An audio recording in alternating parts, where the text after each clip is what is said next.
Do you feel that your photos show an alternative view to England for the people back home?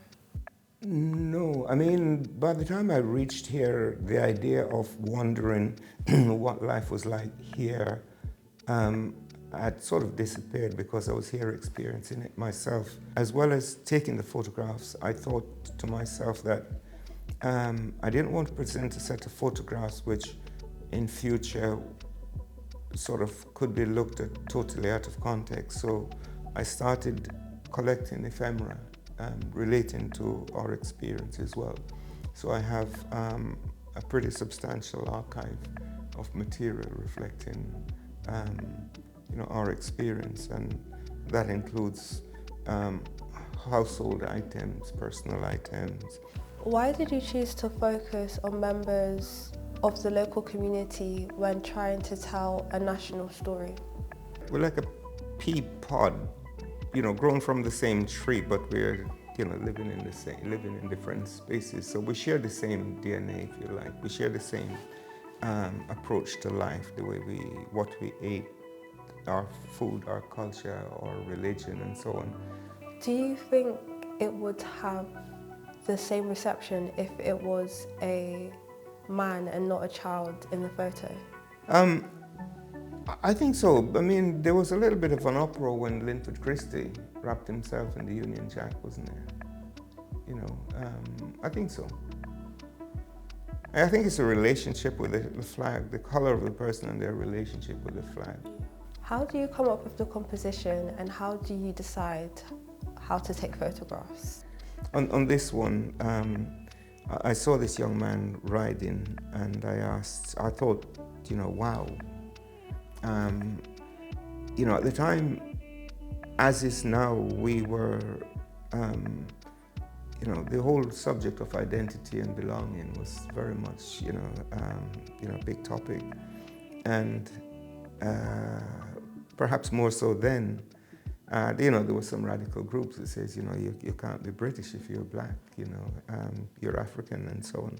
So for me, after I got him where I wanted him, as I was constructing the photograph, the things that came to mind is what is the position of the flag within the photograph. And for me, the horizon, the middle of the flag, was to be on the horizon of the landscape, and the whole idea that the sun never sets on the empire. I really like the contrast between the candidness of the photo but also the intentionality. How did you take this photo? The framing of the photograph is, as you can see, I would like to think from all of these, is a way to invite the viewer into the photograph.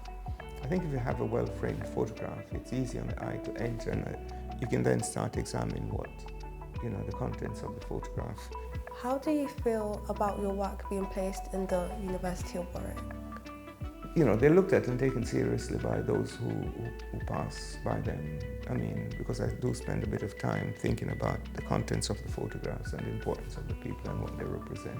I like the fact that they're in public and not in a collection in a box somewhere. That for me works really well, because I'm quite conscious of institutions with large collection of artists' work, and they're all lingering in an archive somewhere.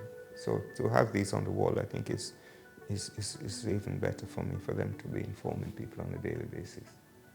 Thank you so much for documenting our history and preserving it. I think it's so much more important than just being black. I feel like with each and every single one of these photos, I can really see a piece of myself in it. It's like a constant quest I have, and photography is just one means that I use to try and get to it, to the answers. That idea of being in Jamaica and hearing those stories of, the Morocco Day Rebellion, and then we would hear stories about England, and we had family living in England who, as in my case, would send parcels back, to Jamaica.